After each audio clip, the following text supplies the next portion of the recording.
Good evening, everybody. I believe we are live on Facebook. So we hope that you will be joining us. We're also live on YouTube and I don't know, wherever else Kat decides to put us. Anyway, I hope everyone's had a good week. And I suppose, for us, it is a good week in the fact that there's still no, things are fairly quiet at the moment, but that doesn't mean that we stop working and not doing things. So we'll share a bit about that with you tonight. So our number one item is that the 15th of November is Joy Baker Day, which we named for ourselves and claimed for ourselves some years ago. Joy Baker was a home educating mother, sort of almost by default. She didn't know it was like a thing at the time. She just didn't send her kids to school. And she set an example for us. And one of the reason we have the 15th of November as Joy Baker Day is that was the date of one of her court victories. I think there was still another one after that, but we've claimed the 15th of November. This year, 15th of November is a Saturday. We will be going live and talking about home education freedom. It is the Joy Baker Day for home education freedom. It is not necessarily about her as a person. We have just used that name. But along with us, we have some great, I don't know, what would you call it? It's like, this is like breaking news. You've never heard of it. Yes, definitely drum roll stuff. And literally hot off the press, I can now tell you that the Joy Baker's book, Children in Chancery, has now been brought back into print and is available to purchase at the link which will be popped into the comments. There, I notice that there is a £5 flat rate for the shipping because the company that's publishing this is in Australia. So, but it's way cheaper than the £100 mark on one of the earlier editions from the 60s, which is on Amazon. So go and get your copy now. But not only that, there's two other books by her which you can buy as a trilogy, which talks a little bit more about their family life and so on. So please go and visit the website, go and order your copy now. This is an amazing piece of news because we have been saying for years, if only it would come back into print, and it is finally back in print. So go and get your copy now. You can get a digital copy or a hardcover copy, or a soft, what do you call it? Soft cover. So don't delay. Paperback. Yeah, paperback version or a hardcover. Go and order your copy so that you can go and read for yourself this family stories and Joy's very articulate arguments about why we should continue to have freedom to home educate. I can't tell you how excited I am about this news. So I do hope you will share that widely. So thank you, Kat, for that. So what's up next? Okie dokie. So we have got things happening. There's a protest being planned in London for the 17th of January. And this is now Michelle's wheelhouse. So I shall hand over to her. Yes, so we've got a national demo against the Children's Wellbeing in Schools Bill on the 17th of January. It will have a march from Russell Square to Whitehall. We're going bigger and better than anything we've done before, proper stages and everything else. So again, if people would like to sponsor, email the same email as we'll give you for stewarding, because we are going much bigger than we have ever gone before with any of our demos, because it is our sort of last fight against this.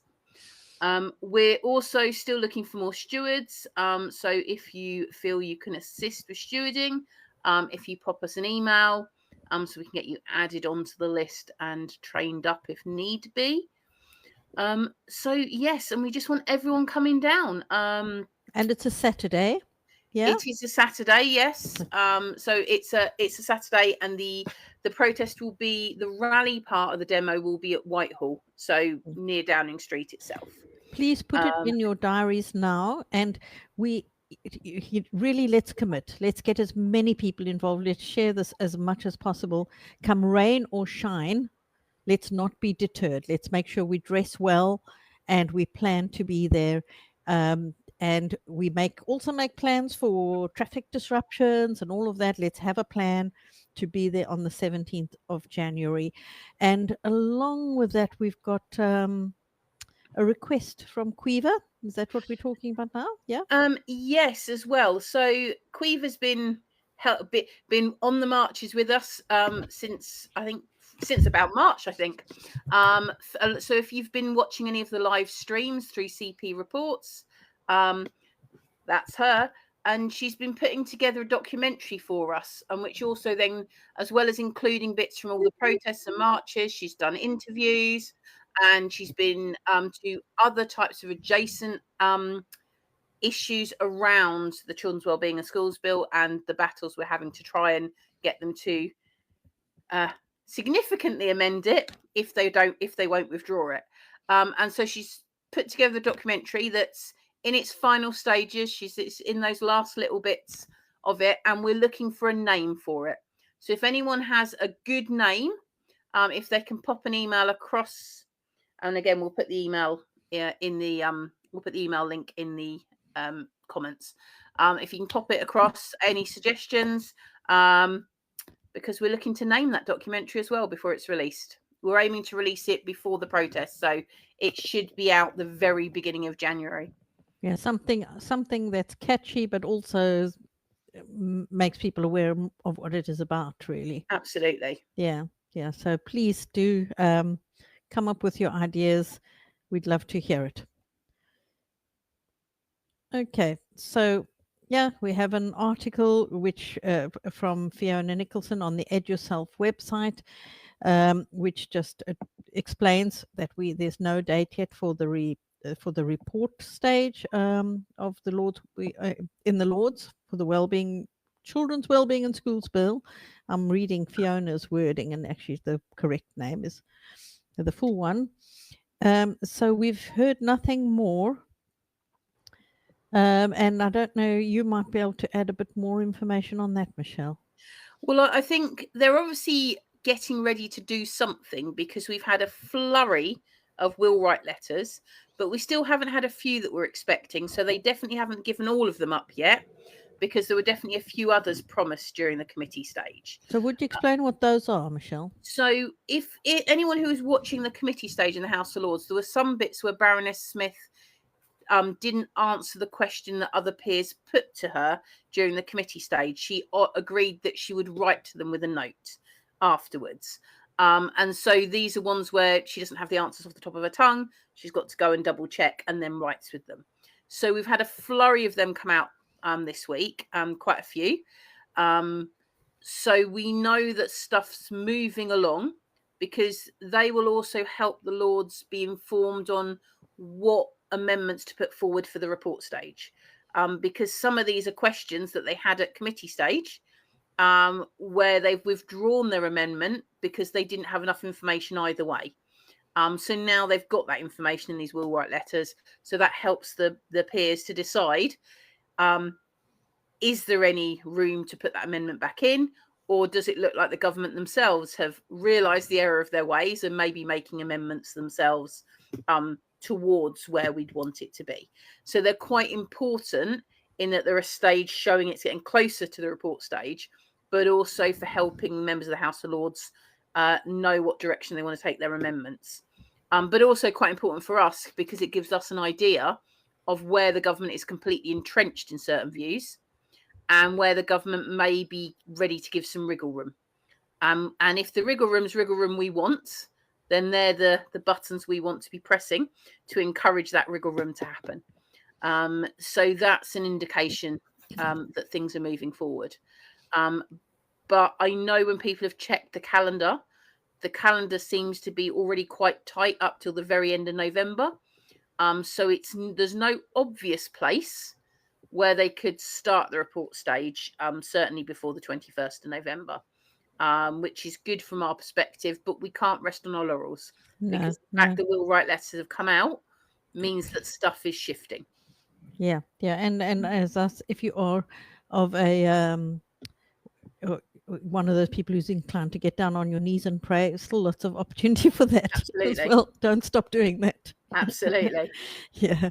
Okay. So then alongside that, we also have further amendments. Do we have, are there new ones there? Yes, there are a few new ones coming in. They're coming in very, very, very slowly. A lot of them actually seem quite fresh. There's quite a few in there about that were in there last week about the VPNs and social media, but we're gradually getting a few more added in. We are keeping a close eye. We haven't yet got the sort of home ed ones that we're expecting to appear, but I wasn't really expecting them to appear for maybe another week to 10 days. Right. Okay. So yeah, keep looking, keep an eye on that, and yeah, something to keep writing to Lords about as well if you have the time. Absolutely. To remind them that you'd really liked amendments they put in before, see if they can bring any back, that kind of thing as well. Absolutely. Okay. And then we had some these are the written answers. Yes. So there's actually been quite a lot going on in the House of Commons. So there's been quite a few education-based written answers. We've highlighted this one in particular because it also lines up with several other things. I put in an FOI, and a few other people like Gudrun put FOIs, and they all came back. We were all asking about this data privacy impact assessment that was promised months and months ago. An MP had asked a question about it, and they also were promised they were just checking with the Information Commissioner, and then this would appear. Turns out from the FOIs, they're not even considering clause 4, the big consistent identifier within the DPIA, and they have written a draft of something, but no one's allowed to see it. But then we go further, and they're asking about information sharing, which obviously, if they've done a DPIA, you would expect them to have considered that. But they haven't had that. Josh McAllister literally answers, no discussions have been had regarding either aspect. So if they're improving information sharing and they have a DPIA that we already know doesn't include everything it should include, but they haven't even had conversations around social care, around adult mental health services, which all will interact if you read the bill, it makes it even more worrying about how our data is going to be used. And again, even if your MP is for the bill, this is a point where you can sort of say, okay, you're for the bill, but due process, how are you keeping our data safe? You've got FOIs that say you've not done the impact assessment. You've got Josh McAllister answering another member saying that they haven't even had the discussions about it. So this is a point where you can, even if your MP is entrenched in they don't want to shift their position on the bill, it's a very different thing to say, well, that's fine. If the bill's so good, where's this data protection impact assessment? Yeah. Show us that. Let us know how you're keeping us safe if this bill is so good. Yeah, there was a bit, I mean, the last sentence is also quite telling because there's been discussion about the consistent identifier for children and if it would be, continuing into adulthood. And he mentions it, but the role both the adult and child identifiers can play in the transition to adulthood as this work moves forward, which to me, it kind of speaks through reading between the lines that they are thinking of transitioning it through to adulthood. Absolutely. So, which would confirm what we've been saying. So we need to keep a very close eye on this. And we also need to be, once again, going back to those MPs. And I think particularly if you've got Labour MPs, don't leave them alone. Keep on at them because we need to crack that wall. That's very solid brick wall, and badger them as much as possible so that they know that we're really, really not happy.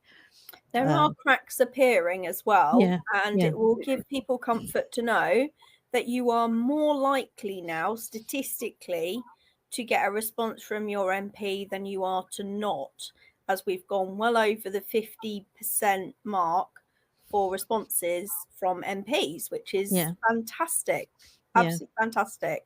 And I think the community should be congratulating themselves on actually taking that action absolutely to the nth degree, and following up as well. So this is something you can follow up with. Yes, definitely. And I think with that following up, especially with those that have given, those letters that they send where you can hear they haven't actually read your email properly, and they're actually telling you what the bill's about, like why do you think I'm writing to you? And so those people who are not properly reading your emails, we now need to go back to them and say, have you seen this? Have you seen the numbers on the petitions? Have you seen this open letter? Have you seen this question and how Josh McAllister answered it? I'm not happy about. We need to go back with mentioning the Reclaim Rights for Freedom or for Children, that website as well, pointing them to all the different places where they can go and see the strength of feeling. So if you do have the energy and the time and you feel like you can tackle that, do respond to your MPs and just keep that pressure up. Okay, then we have a new open letter. And did this come out of the Battle of Ideas, Michelle? Did you say this one? Right, so we don't know for definite, but the Together Declaration, they were at the Battle of Ideas. They were speaking, they spoke on digital ID for quite a long time.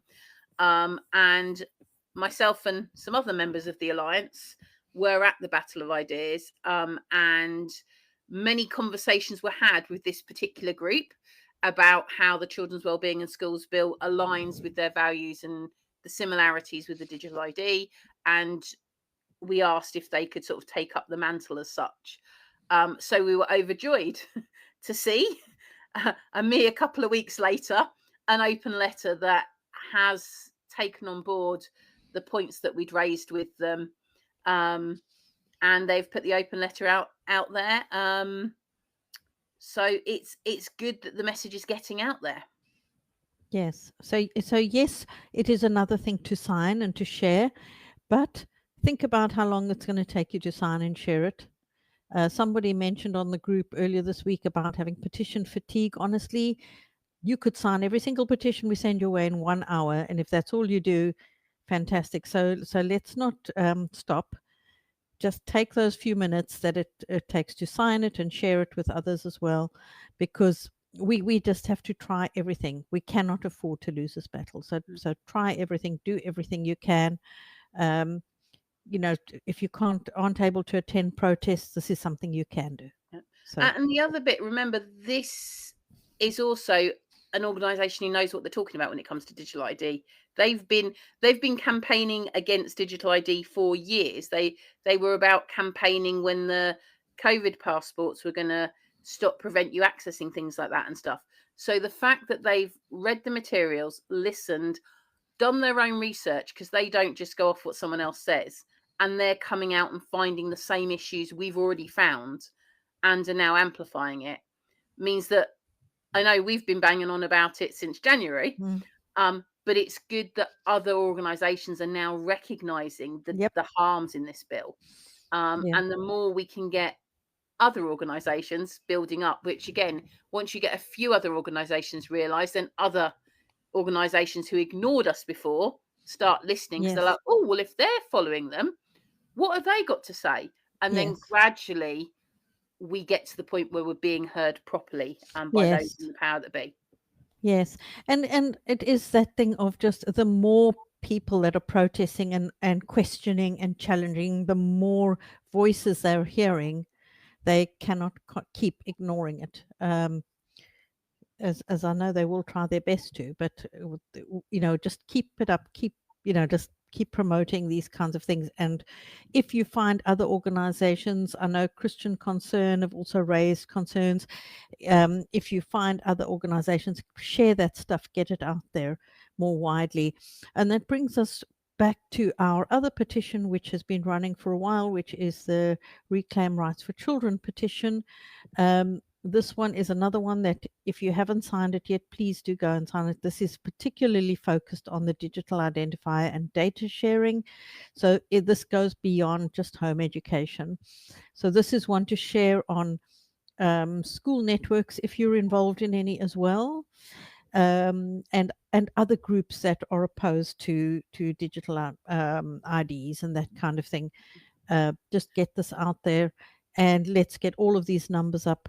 Once again, it's one more voice, one more another bit of weight being thrown behind the protests against this bill.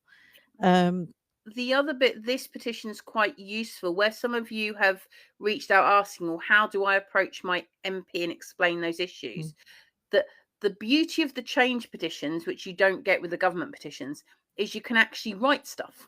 You're not limited. Yeah, they don't limit your word count. Yeah. So the Reclaim Rights for Children have very clearly explained the issues, the unique identifier, the issues with it linking to the NHS number. So you could literally copy and paste big chunks of the explanation for the petition and put it in your letter to your MP saying, this is why I'm concerned. Yeah. And as you can see on here, it says want to do more, visit, and then it's got the web page that you want to contact your MP. So it does give you some pointers on how to contact your MP as well. So, yes, there's lots of petitions, but most of these petitions, if you've signed them already with your email address, they will tell you. So don't worry about whether you've signed it more than once. It'll probably let you know. So it can't hurt to give it a go anyway. Is that it then, Kat? Is that the list? Okay, yeah. This one is from Christian Concern. So as I mentioned, yet another organization raising awareness on the Children's Wellbeing in Schools Bill. So another article, particularly if you are a Christian and involved in churches, you could share this with your networks there as well. Share this with your ministers or pastors. And they also cite the open letter, which was published by Joshua Kellard in The Critic. Also lots of information here, mentions the HE Byte and other information there. So this link will also be in the comments below. And then, of course, we have the Substack, which comes out every Monday with all this information and more. So our lovely Kat here, who goes and does all the research and adds bits that she finds that we need to be aware of. She's such a really good watchdog and highlights a lot of things that we would otherwise miss. So thank you, Kat, for that. And that means you need to go and subscribe to the Substack, which is very simple to do. You will get the link to the Substack in the comments. You go on there and you just subscribe yourself, and then you will receive these notifications every Monday in your inbox, which is really helpful if you miss this live. And also, I think you link to the video anyway in the Substack as well, so you can also get that. And it's just such a good source of information, and we really do try our best to make sure everyone has access to the information they need. Is there anything anyone else needs to add to that? But just to encourage you, go and order Joy Baker's book, Children in Chancery, is now available for under a tenner. Back in print, people. This is historic. Go and be one of the first to go and purchase that. And you can also get the other books in the trilogy that they've included as well. And that's a huge thanks to Joy's daughter who's made this possible. I'm just so excited about it, honestly. So Joy Baker Day in 2 weeks' time. We will also be talking a lot about things from about that as well. And if you have your own ideas of what you're doing to celebrate Joy Baker Day, we would love to hear them as well. So yes, definitely. If you're planning on doing something in your own local home ed group, or you've got something local you want to promote, or even if you want to just pop into a live because you'd like to have a conversation about it, let us know. We want to hear what you're doing as well. And it's Joy Baker Day for Home Education Freedom. So it's a really good day to say, okay, on this day, I'm going to send loads of quotes out onto social media about home education freedom. I'm going to catch up on all my petitions. I'm going to share them. Anything to do with home education freedom, to raise awareness and to make people aware that home education is such a positive choice for so many families. Also a really good way of doing a mini topic with your children about the history of home education, because in the UK, we have a unique history that we all share and that we're all a part of, because history is being made every single day. So your children are part of this journey, and this is their story as much as it is ours. Exactly. So it's something we can all come together and enjoy. That's a really good point to make, Amy. Thank you. And I think we need to be talking a lot about the positive benefits of home education, so that we know why we're home educating, we see the benefit for our children, and share those stories out there as well. I mean, that could even be your action for Joy Baker Days. I'm going to share our story of why we're home educating and what it's done for my children. I'm going to make sure people understand why I've made this choice and why the freedom is important. But anyway, other than that, I think that's a wrap for this week. And yeah, we will see you next Sunday, same time. Remind us again, what's it? Exclamation mark, notify in the comments. So exclamation mark, notify, and you will be notified every time we go live. Thanks again, everyone. Thank you, Michelle and Amy and Kat, as always, for your hard work behind the scenes. Take care. Have a good week.